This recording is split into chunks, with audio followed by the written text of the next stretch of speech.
है।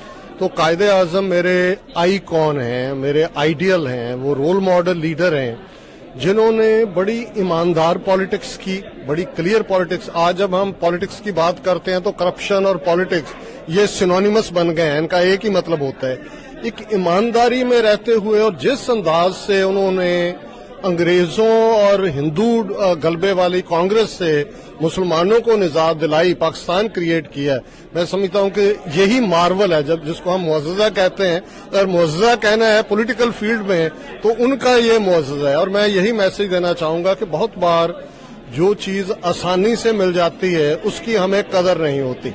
और 70 साल बाद आज अगर पाकिस्तान के एक तबके में ये डिबेट हो, बनना चाहिए था, नहीं बनना चाहिए था, वैसे होते ऐसे होते, आज आप भारत के नक्शे में मुसलमानों का 170-180 मिलियन है, उनका हाल देखो क्या है। सिख जो है 25 मिलियन है, उनका हाल देखो क्या है।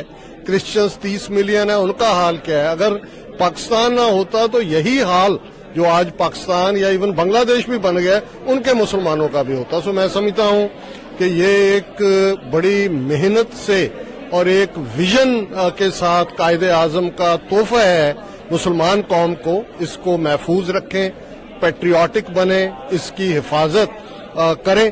और ये देखिए कि क्या बात है कि हस्ती मिटती नहीं हमारी, कि 70 साल में अगर इतनी जंगें भारत ने मिटाने के लिए पाकिस्तान को क्या नहीं किया।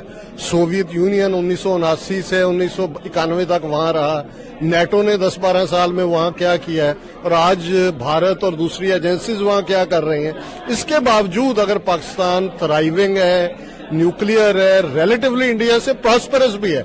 अगर आप वर्ल्ड रिपोर्ट्स देखेंगे तो आपको मालूम होगा कि पाकिस्तान कोई फेल्ड स्टेट नहीं है, पर इंडियंस का ऐसा प्रोपेगेंडा है। और आपका भी बहुत सारा मीडिया, मैं कई बार हैरान भी होता हूं कि उनकी स्टोरी बाय कर लेते हैं। पाकिस्तान एक थ्राइविंग स्टेट है और विद द फेथ आगे बढ़ने की जरूरत। और हम भी आज सिख अगर खालिस्तान की तामीर की बात करते हैं, और मैंने ये ओपनली भी कहा है कि भाई पाकिस्तान के opinion makers, law makers, decision makers खुल के खालिस्तान के हक में आए।